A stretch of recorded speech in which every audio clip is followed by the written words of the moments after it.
제가 잘 쉬셨어요? 네. 둘째 시간에는 이제 본격적으로 요한계시록 1장부터 나가는데요. 이제 들어오시다가 보면 이런 유인물이 있을 거예요. 요거는 이제 각 장별에 요약을 다 적어 놓은 거고요. 이거를 다 이제 우리가 사경회 때는 할 수 없고 이 중에 중요 내용을 뽑아서 PPT로 해서 이제 우리가 같이 공부를 할 겁니다. 그래서 이걸 보시면서 여러분들이 이제 이번에 사경에는 중요한 내용을 이제 핵심적으로 배우시고 그것에 기반해서 시간 되실 때 이제 계시록 1장부터 22장까지 쭉 한번 읽어보세요.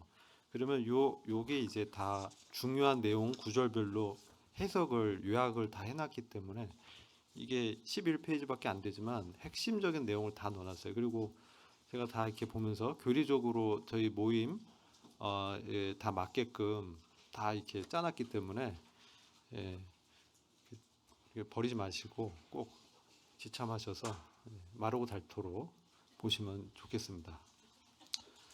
자, 이제 두 번째 시간은 주의 재림과 영광스러운 교회의 소망이란 우리 이제 주제죠. 그래서 첫 번째 예언에 계시된 그리스도 이 부분을 함께 나누고자 합니다. 여러분들이 이게 요한계시록의 구성을 세 부분으로 나눌 수 있는데요. 여러분 요한계시록 1장을 한번 펴 보십시오. 1장 19절 이 매우 중요한 구절입니다. 거기 보시면 요한계시록의 3구성 요소가 기록되어 있어요. 그것은 뭐냐면 기록하라는 명령인데 이 계시의 내용을 기록하는데 세 가지를 기록하라고 되어 있습니다. 1장 19절 그러므로 내가 본 것들과 지금 있는 일과 그죠? 현재 있는 일들과 이후에 일어날 일들을 기록하라. 그러면 세 가지죠.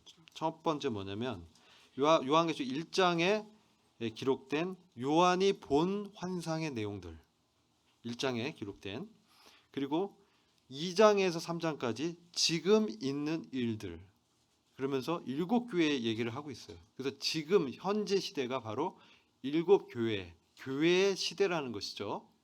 그리고 4장부터 22장까지가 이후에 일어날 일들을 기록한 거예요. 그래서 4장부터 22장까지가 장래일입니다.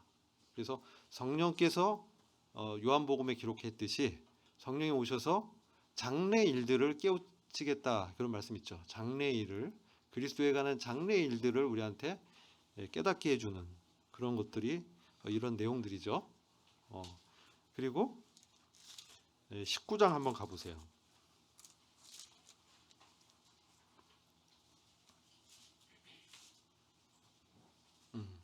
19장 10절 여기 매우 중요한 말씀이 있습니다. 거기 끝에 보시면 예수의 증거가 예언의 영이다. 말씀 있죠? 뭐 대언의 영이다.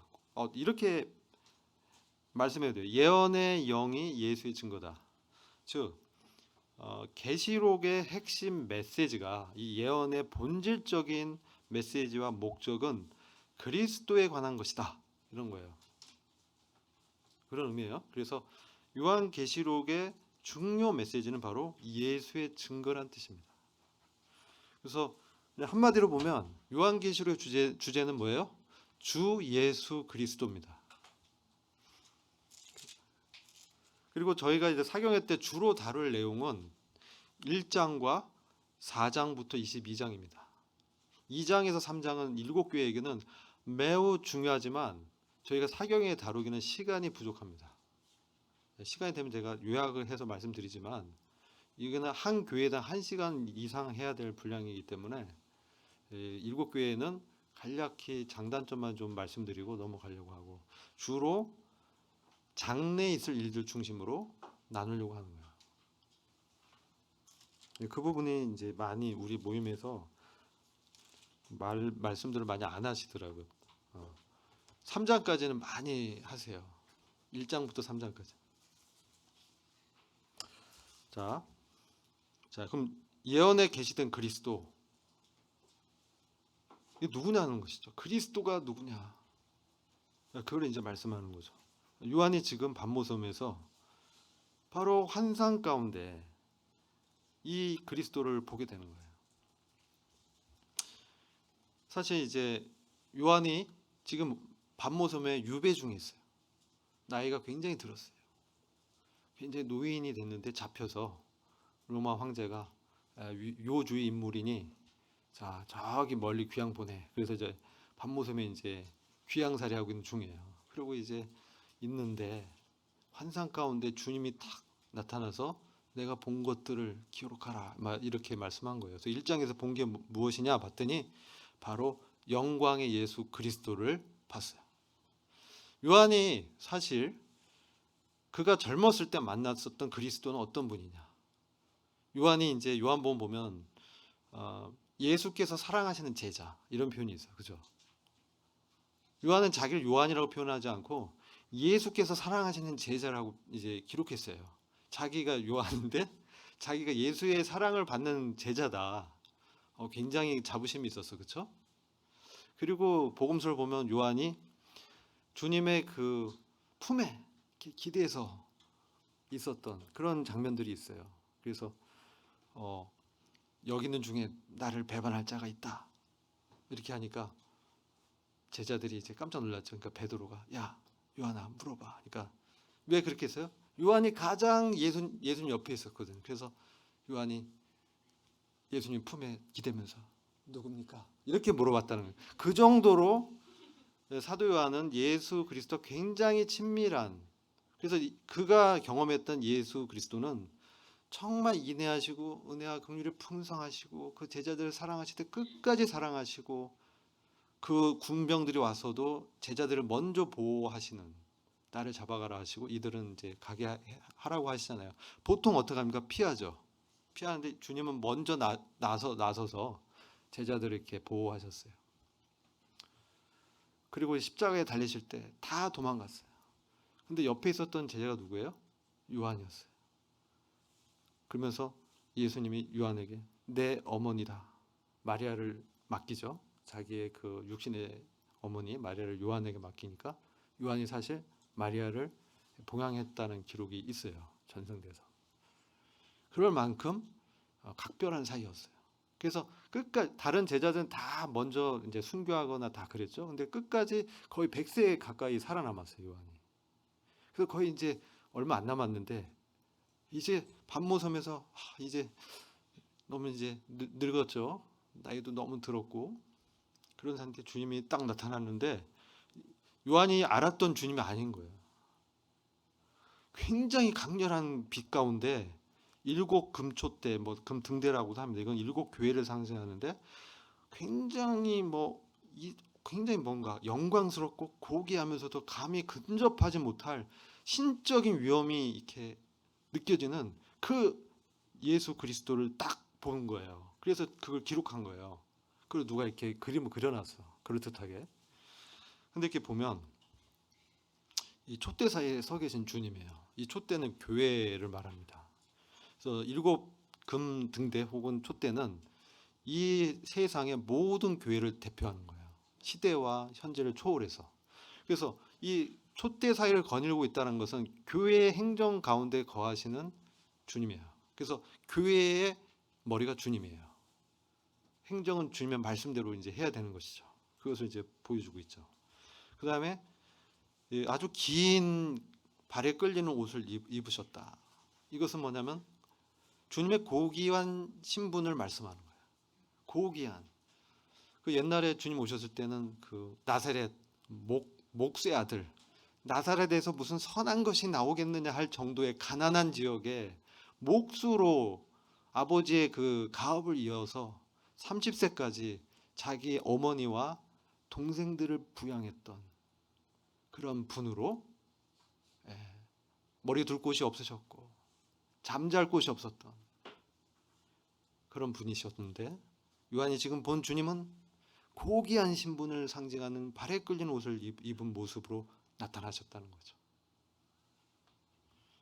그 가슴에 이제 금대를 이렇게 한 거예요. 금으로 만든 대. 아주 매우 높은 지위입니다. 고귀할 뿐만, 그러니까 귀한 신분뿐만 아니라 지위가 굉장히 높은 왕이나 대제사장이 이제 가슴에 띠를 이렇게 하는 거예요. 굉장히 높은 신분의 모습으로 이렇게 나타나셨다. 그리고 보통 머리가 분명히 검했는데 지금 나타난 주님 뭡니까? 머리가 아주 흰 양털같이 이렇게 눈같이 흰 그런 모습으로의 이제 모습이라는 거예요. 이건 뭡니까? 주님의 그 의로움과 순전하심과 순결하심과 그 주님의 뭡니까? 흰머리는 뭐예요? 그 노인들의 백발은 뭡니까? 그 경험과, 그렇죠? 우리가 존경해야 될 그런 대상이잖아요. 그러한 그 경륜이 느껴지는, 마치 그 오래전부터, 영원 전부터 그분이 태초의 시작이었고 알파였고 또 마지막이신 끝이신 역사를 주관하는, 그러면서도 굉장히 순전하시고 깨끗하시고 고결하시고 죄가 전혀 없으신 의로우신 그런 모습으로 보여졌다는 것이죠. 그 눈을 딱 봤더니 도저히 쳐다보지를 못해. 분명히 이제 눈이 이제 검거나 뭐 파랗거나, 그죠? 근데 이 요한이 본 주님의 눈은 불꽃 같았다 이렇게 표현하거든요. 눈빛이. 그게 뭐예요? 우리의 속 중심을 꿰뚫어서 거짓말이야 다 아는 것이죠. 속을 꿰뚫어 보는, 도저히 이분 앞에서는 거짓말을 못하는 거죠. 그래서 이 주님의 위험 앞에 딱 쓰면요, 그냥 진실을 그냥 고백할 수밖에 없는 거예요. 덜덜 떨면서. 그다음 뭡니까? 이 발은 주석 풀무불에 단련된 빛나는 이 주석 같다. 이 발, 그렇죠? 노쇠, 뭐 주석 그렇게 표현하는데요. 굉장히 단단하죠. 이것은 풀무불에 단련해야 돼요. 굉장히 단단해요. 발로 다 으깨지는 거예요. 그래서 나중에 보면은 주님께서 이 진노의 포도주 틀을 이렇게 으깨는, 으깨는 그런 게 예언돼 있어. 그래서 이건 심판을 상징하는 거예요. 주님의 그 원수, 성도들을 핍박했던 그런 대적의 세력을 짓밟아서 심판하는, 부서뜨리는 강력한 심판의 권능의 발을 상징하죠. 그러면서 동시에 우리는 풀무불에 단련된 빛나는 주석 같은 주님의 발에서, 저는 이제 그 다니엘의 제 친구가 우상을 이제 절하지 않고, 우상에 절하지 않아서 어떻게 돼요? 용광로 같이 풀무불 7배나 뜨겁게 달군 그 풀무불에 던져지죠. 그죠? 다니엘서 보면 나와요. 그들이 바로 타 죽었나요? 아니죠. 어떻게 됐어요? 분명히 3명을 넣었는데 몇 명 있었어요? 4명. 1명이 더 있었어. 그것은 성도의 풀무불 같은 고난 가운데 함께 하시는 그리스도. 아무리 시련과 어려움이 있어도 주님이 함께 하시면서 타 죽지 않게 보호하신다는 거죠. 그리고 그 목소리는 많은 물소리 같고 엄청난 폭포수 같은 굉장히 우렁차고 거대한 그런 음성, 두려움을 느끼는 것이죠. 뭐 우리 이제 무슨 전제라고 가면 꽝꽝 하면서 목소리, 그 누야 뭐 이런 아주 큰 요하나 뭐 이렇게 두려움을 느낄 만한 아주 인자하고 자애롭고 막 그런 부드러운 소프트한 그런 목소리가 아니었다는 거예요. 신적인 위험을 가진 그런 목소리였다.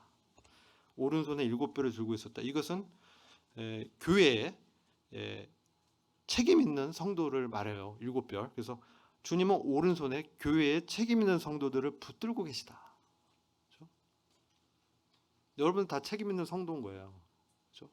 물론 뭐 장로가 있고 뭐 일꾼이 있지만 우리 모두 대상인 것이죠. 입에서는 좌우에 날선검이 이렇게 나옵니다. 그래서 이것은 날선검, 좌우, 그러니까 양날의 검이 있다. 그래서 이것은 말씀의 그 예리함, 말씀이 우리의 속 중심을 이렇게 파잖아요, 그죠?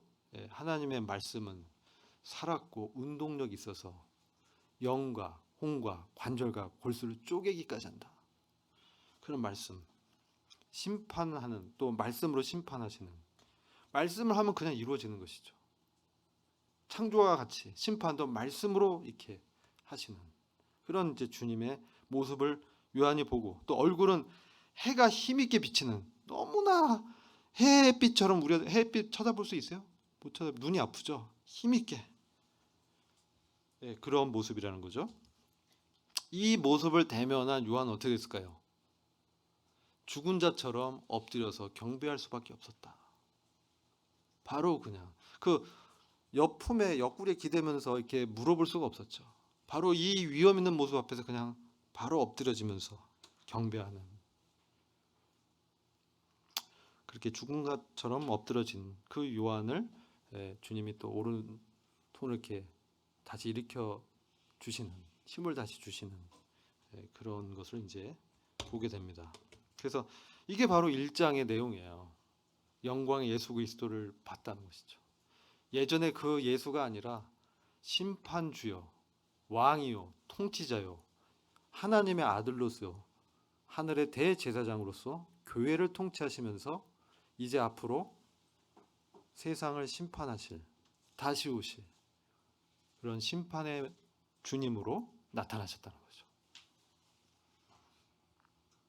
자, 하나님의 궁극적인 목적이 무엇인가? 그것은 이제 제가 첫 번째 시간에 말씀드렸는데 결국은 새 창조다. 이것을 말씀하고 있어요. 하나님의 왕국을 회복해서 새로운 그 나라, 새로운 땅과 하늘을 만드셔서 새로운 창조를 하는. 왜요? 옛 창조는 이미 죄로 인해서 더럽혀졌기 때문에, 악으로 더럽혀졌기 때문에. 그것을 이제 정화시키시는데 먼저는 우리를 그 가운데서 불러내시는 거예요. 이게 교회잖아요. 죄 가운데 사망의 권세 아래 했던 옛 창조의 그러한 사탄의 노예, 공중 권세 잡은 자 아래에 있던 이 죄인들을 건져내셔서 구원하셔서 하나님의 아들로 만드시고 세우시는, 그래서 하나님의 왕국을 회복하시고 새로운 창조의 역사를 이제 완성하시는, 그것이 이제 하나님의 궁극적 목적인데, 아까 말씀드린 것처럼 바로 하나님의 임마누엘이 실질적으로 이 땅에 실현되는, 그래서 21장 3절 보면 하나님의 장막이 사람들과 함께 있음에, 이 얘기가 뭐냐면 바로 이 거룩한 성, 하나님의 장막은 이제 거룩한 성, 하나님의 그 임재와 영광이 있는 그 거룩한 성이 새 예루살렘이라고도 합니다. 그 거룩한 성이 실질적으로 하늘에 있는데, 셋째 하늘에 있는데, 그것이 다 완성이 되면, 성도의 수가 다 차게 되면 그것이 이제 땅에 내려와서 장막처럼 사람들과 함께 있을 것이다. 그래서 이 새로운 나라와 새로운 하늘을 다스리는 그런 역사를 계획하셨다. 그래서 하나님이 저희와 함께 거하시리니 저희는 하나님 백성이 되고 하나님 친히 저희와 함께 계셔서 어떻게 해줘요? 모든 눈물을 그 눈에서 씻겨주고 다시는 사망이 없고. 사망이 왜 왔어요? 창세기에 보면 죄의 결과로 사망이 왔잖아.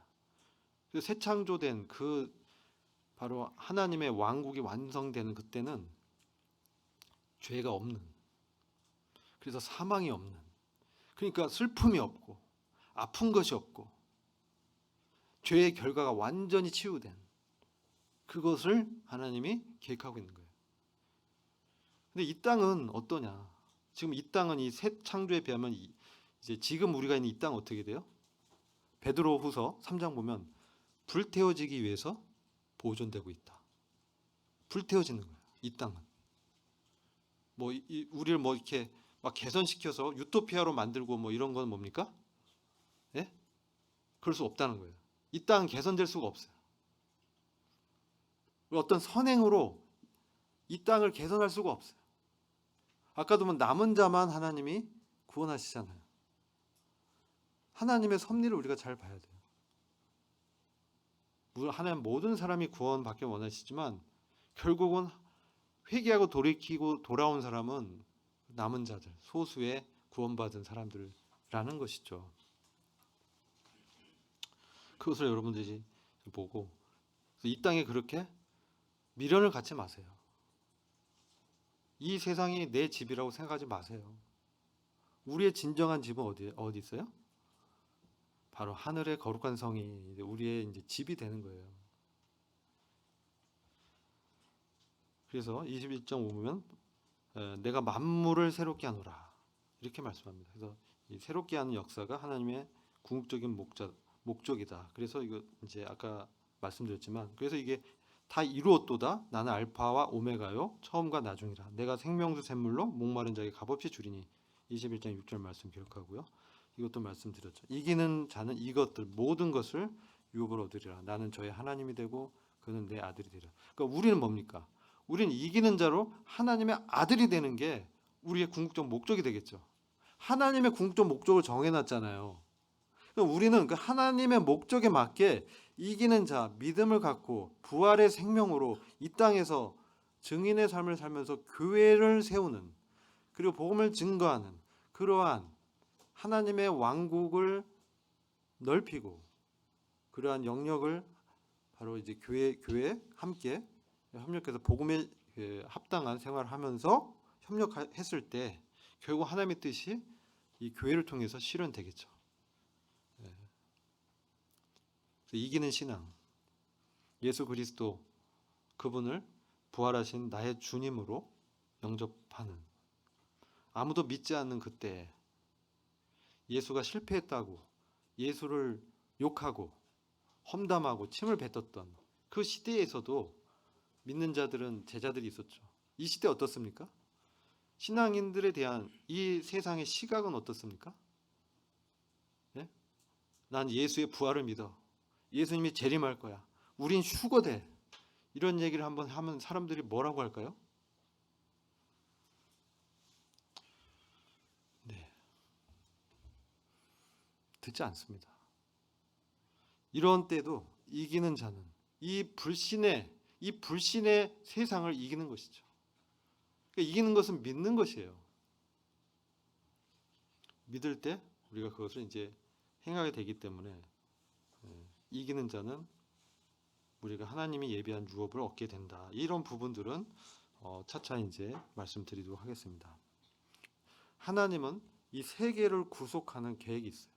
자, 이 부분 이건 복음과도 연결이 됩니다. 왜냐하면 구속이라는 것은 죄와 사망의 권세에서 먼저 이렇게 구원을 하는 거잖아요.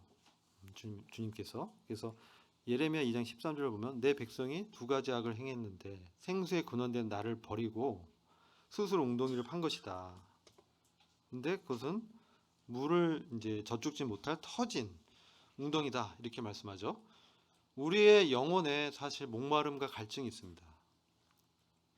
죄로 인해서 온 이 목마름, 불만족스러운 거, 이런 것은 그리스도 안에서 그분이 공급하는 그분의 어떤 은혜, 그분의 사랑, 그분의 풍성하심, 그분의 자애로우심, 이런 것들로만 해결될 수 있어요. 그분의 생명으로만 해결될 수 있다는 거죠. 우리의 천연적인 죄성과 타고난 생명으로는 해결이 안 돼요. 그래서 주님이 오셨죠. 다시 복음으로 이제 얘기하는 것이죠. 요한복음 1장 14절 보면 말씀이 육신이 되어 우리 가운데 거하셨는데 예수 그리스도 그분의 영광을 보니 하나님의 아들의 영광이요 은혜와 진리가 충만하다. 그분의 은혜가 십자가에서 충만히 나타났습니다. 그분의 공의와 의로움과 정의로움과 그 진실함, 그 진리가 충만한 것은 언제 충족이 되냐? 언제 완성이 되냐? 바로 주님이 다시 오실 때 그것이 이제 충만하게 되는 것이죠. 그래서 이건 이제 구속의 근거에 대해서 말씀드렸고 이사야서 63장 16절 보면 우리 주님의 이름을 이렇게 말씀하고 있어요. 이사야 63장 10절 보면 주는 우리 아버지시라. 아브라함은 우리를 모르고 이스라엘 야곱이에요. 야곱은 우리를 인정치 아니할지라도 여호와여 주는 우리의 아버지시라. 상고부터 주의 이름을 우리의 구속자라 하셨거늘. 그러니까 주님의 이름조차도 구속자, 아까 리디머, 기업을 물을 자라고 하셨죠. 우리의 영혼을 자신의 소유로 살 뿐만 아니라 그럼 우리 몸, 우리의 지정의, 인격, 모든 것을 주님의 소유로 사신 거예요. 그럴 뿐만 아니라 온 세상을, 온 우주를 자기의 것으로 다시 되찾아가는, 그게 이제 남아있는 능력에 의한 구속이라고 말씀드렸죠. 그래서 이제 구속자다라고 말씀하는 거예요. 그래서 계시록 11장 15절에 보면 일곱째 천사가 나팔을 불 때 하늘에 큰 음성이 있어서 세상 왕국들이 주와 그분의 그리스도 왕국들이 되었으니 그분이 영원 무궁토록 통치하시로다 하니. 자, 이것이 이제 때가 탄 경륜에 하늘에 있는 것, 땅에 있는 것 다 그리스도 안에 통일시키는 하나님의 역사다. 우리가 왜 예언을 알아야 되고 왜 중요하냐? 그죠? 바로 예언은 예수님에 대한 증거이기 때문에 그렇다.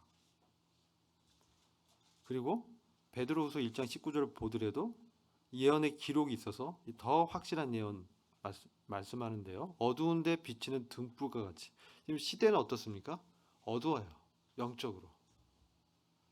그럼 우리가 이 시대를 봤을 때 뭐 지금 굉장히 전국이 혼란스럽고 뭐 세계 정세도 그렇고 경제도 그렇고 아주 그냥 어떻게 될지 모르는 불안한, 마음을 어디 둘 데가 없는, 그렇죠? 그래서 요즘 보면 어때요? 무슨 회식이니 뭐 이런 거 많이 없어졌대요. 불안하고, 그죠? 그러다 보니 사람들이 움츠러들고 의심하게 되고 사랑은 점점 식어지고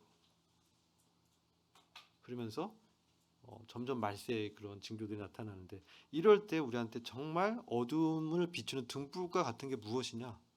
그것은 바로 그리스도의 말씀, 특별히 이 예언에 증거된, 예언이 포커스 두고 있는 그리스도가 어떻게 앞으로 이 세계를 구속하실 것인지 그런 계획들을 우리에게 말씀해 주고 있는데, 이것은 어두운 데 비치는 등불과 같아서 어둠을 이제 비출 뿐만 아니라 날이 새서 샛별이 주님이 다시 오실 때까지, 마음에 떠오를 때까지 너희가 이것을 주의하는 것이 옳다. 이게 베드로의 유언이에요. 왜냐하면 베드로가 그 변화산에서 영광의 주님을 봤거든요. 근데 자기 본 것도 본 것이지만 더 확실한 예언을 이렇게 계시받아서 기록해 놓은 거. 이것은 이 어두운 시대에 이 진리가 우리를 이끈다는 거죠. 그래서 중요하다. 그리고 그 안에서 예수 그리스도에 관한 것을 우리가 볼 수 있기 때문에 그것이 우리의 생명이 되는 것이죠. 우리의 힘이 되는 것이죠. 여호와를 기뻐하고 즐거워하는 것이 우리의 힘이라고 말씀하잖아요. 그리스도 안에서 진정한 기쁨이 무엇이겠습니까? 주님의 영광을 보고 주님의 영광에 우리가 동참할 소망으로 이 땅을 통과해 나가고, 그랬을 때 우리가 넉넉하게 어떻습니까? 이기는, 우리를 대적하고 어렵게 하는 사람들에게도 그리스도의 마음으로 나아갈 수 있는 그런 능력이 우리 안에서 성령을 통해서 발휘가 된다는 거죠.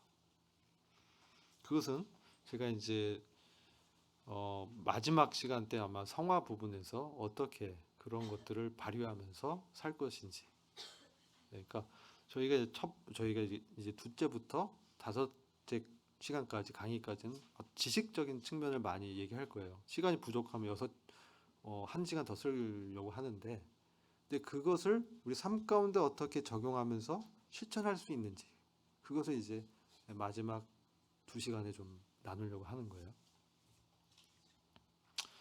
자, 시편 25장 14절 보면 예언은요, 여호와의 친밀함이 경외하는 자에게 있으며 그 언약을 저희에게 보이시라. 이 언약인데, 약속인데, 그것은 특별히 하나님과 친밀히 동행하는 사람들에게 하나님을 경외하는 자들에게 하나님이 기록해서 그것을 말씀하시고 듣게 하시고 읽게 하시고 지키게 하심으로 이 땅을 살아갈 때 참 복된 삶을 살 수 있도록 하나님이 하시는 것이죠. 왜? 하나님과 동행을 할 수 있도록 하시기 때문에.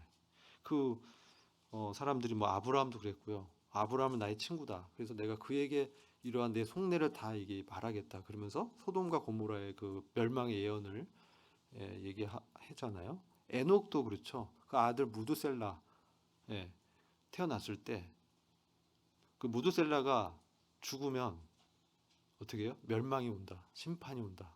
무드셀라 이름의 뜻인데 그래서 에녹이요 300년을 동행했잖아요. 근데 65세 때인가 하여튼 그가 이제 무드셀라 났을 때 그 무드셀라를 통한 하나님의 그 예언을 알고 무드셀라 죽을 때 홍수 심판이 오거든요. 그러니까 그때부터 동행했어요. 하나님과 300년을. 노아도 마찬가지죠. 노아도 히브리서 11장 7절 보면 믿음으로 노아는 아직 보지 못하는 일에 뭘 받아요? 경고하심을 받아. 우리가 계시록 보면 아예 뭐 미래에 이게 무슨 교회는 휴거되고 뭐 환난 전에 없어진데 이게 뭘 우리가 알아야 돼. 이렇게 생각하는 사람들이 있어요. 계시록은 교회들을 위해서 기록했는데 이걸 뭐 우리가 알아야 돼 이러고 있단 말이에요. 경고하심을 받아야 돼요. 아직 보지 못하는 일에 믿음으로 경고하심을 받았을 때 경외하게 되고 하나님을 두려워하게 되고 경외하면서 하나님 두려워하고 경외하는 사람의 특징은 뭡니까? 죄 악에서 떠나는 것이죠. 잠언 16장 6절. 그렇죠. 긍휼과 진리는 죄를 속해줘. 긍휼, 십자가의 은혜의 복음은 우리의 죄를 깨끗해 주지만 여호와를 경외하는 자가 악에서 떠나는 거예요. 성화의 삶은 여호와를 경외하는 사람들, 예수 그리스도 진실로 사랑하는 자들, 그 뜻대로 부르심을 입은 자들, 그런 사람들에게 합력해서 선을 이루어 가는 거예요. 그죠? 그래서 경외하는 자들이 합력해서 방주를 예배해요. 노아 그 가족들이. 그래서 어때요? 구원의 방주. 우리의 이제 복음을 증거하는 거잖아요. 그들의 삶으로. 그랬을 때 어떻게 했어요? 이로 말미암아 세상을 정죄하고 믿음을 쫓는 의의 상속자가 되었다. 이래서 우리가 이런 예언의 말씀을 중요하게 여기고 내가 그때 환난을 안 통과하니까 나 몰라도 돼. 그게 아니라는 거예요. 그래서 이 하나님의 말씀 시편 119장 105절 보면 주의 말씀은 내 발의 등이요 내 길의 빛이니이다. 어둠을 비추는 것은 진리밖에 없어요. 암울한 이 영적인 이 시대에 참 암울한 시대잖아요. 영적으로 너무나 어두워요. 마지막 때 증세가 뭡니까? 마지막 시대의 증거. 예? 노아와 롯의 때의 증거. 뭡니까? 동성애. 소돔과 고모라의 멸망 때 동성애가 많았어요. 그렇죠? 차별금지법 이런 거. 마지막 때 증거예요. 마지막 때에는 무슨 일이 많아요? 장사하고 시집가고 장가가고 술 마시고 즐거워한다. 마지막 때 증거입니다. 그때 이 어둠을 비추는 빛은 바로 진리뿐이 없다. 왜 장래일을 알리시는가? 모든 진리 가운데로 인도함을 받도록 하기 위해서. 일부 진리가 아니에요. 복음으로 십자가에서 그 피로 우리가 죄 사함 받아서 천국에 가는 이 진리, 일부 진리가 아니라 모든 진리 가운데로 들어가기 위해서 우리는 장래일을 알아야 돼요. 아버지의 뜻을 알아야 돼요. 우리가 클수록 아버지의 더 깊은 뜻을 알아야 돼요. 언제까지 어린아이 수준에 머물러서는 안 되죠? 장성한 자의 분량에 올라가려면 아버지의 깊은 경륜을 우리가 다 이해하고 뜻을 알아야 돼요. 그리고 주님이 이런 것을 통해서 요한복음 16장 33절 보면 평안을 누리게 하기 위해서 우리가 진짜 그런 때를 어려움을 당했을 때 담대하게 그것을 헤쳐나갈 수 있도록 우리한테 어려움이 올 때 이것은 하나님 뜻을 내 생애에서 하나님이 이루시기 위해서 나한테 이런 어려움을 주는구나. 그렇게 이해해야 돼요. 근데 우리가 보통 어떻게 나와요? 왜 나만 이렇게 하세요? 정말 억울해요. 왜 저만 그래요? 왜 그렇게 했어요? 예? 정답 알려드려요? 내가 너를 사랑한다. 사랑하는 자에게 예, 어떻게 해요? 때로 고난을 주시죠. 왜? 그거를 통해서 정말 하나님의 아들로 세우시기 위해서. 사랑치 않으면 무관심하죠. 이제 결국 그런 건 뭡니까? 그게 거룩한 삶을 위한 거예요. 거룩한 삶. 아버지의 뜻, 하나님 뜻은 뭡니까? 우리의 거룩한 삶이에요. 그래서 이런 그 진리, 장래 일을 통해서 이 진리의 말씀을 통해서 우리가 성화의 삶을 살아가는 소망의 원동력을 갖게 하기 위해서 말씀하는 거예요. 그리고 그만큼 지금 때가 가까웠어요. 그래서 데살로니가전서 5장 보면 주의 날이 밤에 도적같이 이를 줄 너희 자신이 자세히 알미라. 형제들아 너희는 어둠에 있지 아니하며 그날이 도적같이 너에게 임하지 못하리니 그럼 우리는 다른 이들과 같이 자지 말고 오직 깨어 근신할지라. 자, 주의 날이 밤에 도적같이 이른다는 거예요. 이것은 이제 주님의 재림은 정말 도적같이 밤에 도적같이 오는데요. 우리한테는 그것이 뭡니까? 우리는 빛의 자녀이기 때문에 우리는 그러한 영적인 어둠 가운데 도적같이 임하는 그러한 두려운 주님의 재림을 만나는 것이 아니라는 거죠. 예, 교회들 위해서 이렇게 깨어 근신할 것을 말씀하고 있고요. 그래서 교회들 위한 기록이다. 그래서 우리가 이제 아까 거룩한 성을 말씀드렸는데 결국은 우리 거룩한 성은 뭐냐면 상징적으로는 믿는 그 성도들의 어떤 그 상징적인 표현이에요. 그래서 거룩한 성 새 예루살렘이 하나님께로부터 하늘에서 내려오니 그 예비한 것이 신부가 남편을 위하여 단장한 것 같다. 그래서 이 거룩한 성 새 예루살렘 실질적인 새 예루살렘이면서도 상징적인 것은 바로 신부, 교회 이것을 상징하고 있어요. 그래서 교회가 완성되면 이 거룩한 성 새 예루살렘으로 형상화돼서 그것이 실질적인 건물로 내려오는 거죠. 우리가 새 예루살렘 성에 이제 들어가서 사는, 거하는 그러한 미래가 있고 그렇게 이제 함께 우리가 지어져 간다. 그래서 산돌같이 신령한 집으로 세워지기 위해서 우리가 이런 진리를 이제 알아야 된다. 그 말씀을 드리는 거고 이제 계시록에는 이렇게 말씀하고 있어요. 이기는 자 3장 12절에 보면 이기는 자에게 하나님의 성전의 기둥이 되게 하겠고 그리고 내가 하나님의 이름과 하나님의 성 하늘에서 하나님께부터 내려오는 새 예루살렘의 이름을 또 나의 새 이름을 기록하겠다. 그래서 우리가 이 하나님의 이러한 그 인정을 받는다는 것은 참 귀한 거예요. 이제 우리가 이제 들어갈 이 거룩한 성 새 예루살렘은 아브라함도 사실 바라봤던 그런 거룩한 성이 바로 우리가 이제 들어가게 될 성인데 바로 하나님의 경영하시고 제실 터가 있는 성이라고 말씀을 하고 있고 더 나은 본향이라고도 말씀하고 있어요. 그래서 우리가 이러한 이 진리의 말씀을 통해서 이 세상을 사실 뭡니까? 나그네로서 이제 사는 거예요. 나그네 이방인이다. 나 여기 정착자가 아니다. 우리 마음을 여기에 뿌리를 박으면 안 되죠. 일시적인 거예요. 그래서 영원한 것을 바라보게 한다. 그래서 너무나 중요한 그러한 말씀이고 우리는 하나님의 아들이고 또 공동 상속자이기 때문에 이것을 충분히 알아야 됩니다. 그 예언을 지키는 자의 복은 이제 정리해서 말씀드리면 아까 유업을 얻게 되는 거, 하나님의 아들이 되는 거. 이제 우리의 복이 된다는 거. 그리고 지키다라는 말씀을 좀 말씀드릴게요. 지키다. 예언의 말씀을 지키는 자. 그래서 말씀을 지킨다는 게 어떤 의미인지. 이것은 이 순종하다보다 더 의미가 깊은 말이에요. 뭐 오베이, 순종하다, 복종하다 이게 말씀 지키다 이렇게 하는데 그거보다 더 깊은 말씀이에요. 이것은 말씀의 지배를 받는 그런 것을 뜻하는 거예요. 그러니까 우리가 말씀을 마음에 품을 때 그 말씀을 묵상하고 계속 그것에 전념하고 그 말씀의 대로 살려고 할 때에 결국은 이 말씀이 나를 통제하고 지배하고 그것이 나를 인도한다는 거예요. 슬기 지키다라는 말의 뜻이에요. 그래서 우리가 이제 이 계시록의 말씀을 통해서 그리스도가 어떤 분인지를 분명히 알아서 그분의 말씀으로 바로 주님의 그 뜻에 따라서 우리의 삶이 지배되고 또 그분의 다스림 가운데 우리가 있게 되는 이런 것이 바로 예언을 지키는 자의 복이다. 그래서 아버지 뜻에 자신을 순종하신 그리스도를 알게 될 때 우리는 겸손히 그분 앞에 나아가 그분의 뜻이 옳고 그 심판이 의로우심을 고백하게 된다는 거죠. 이게 왜냐하면 우리가 우리의 위치를 이해할 때 이 말의 의미가 있어요.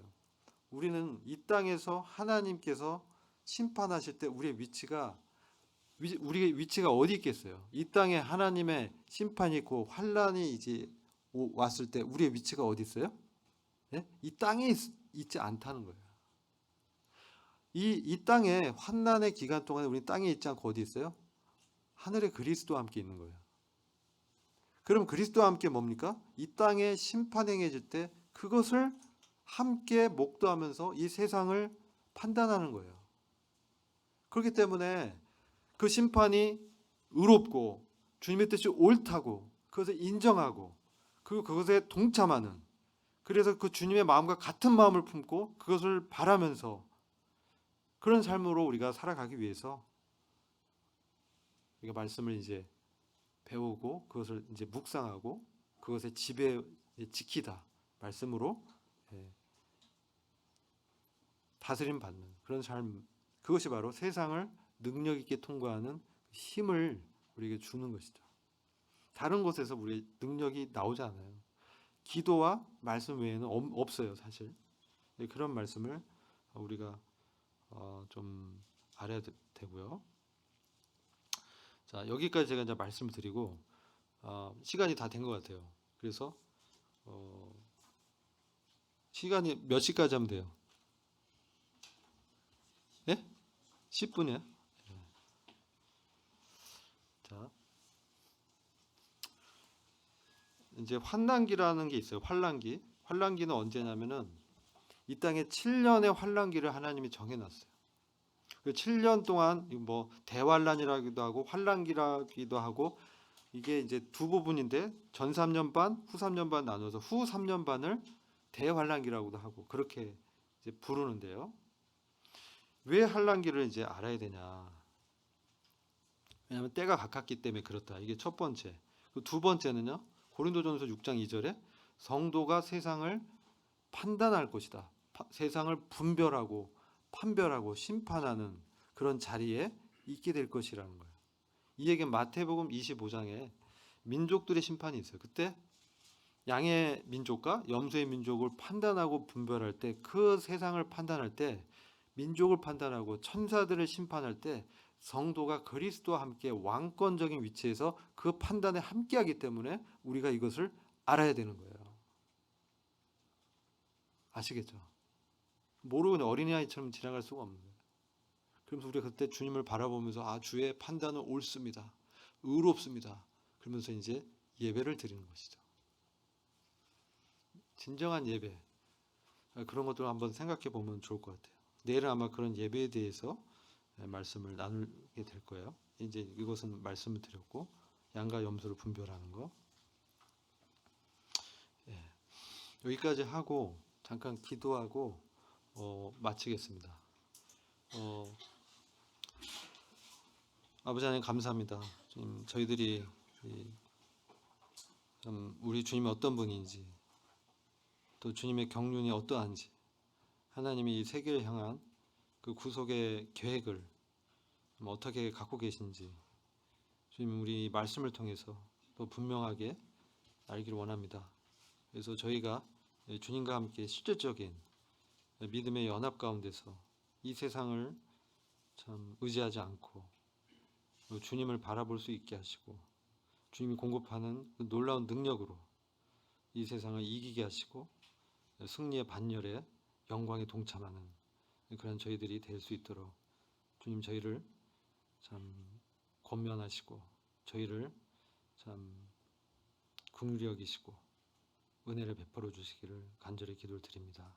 이외 시간을 주님께 의탁을 드리었고 주 예수 그리스도의 귀하신 이름으로 기도했습니다.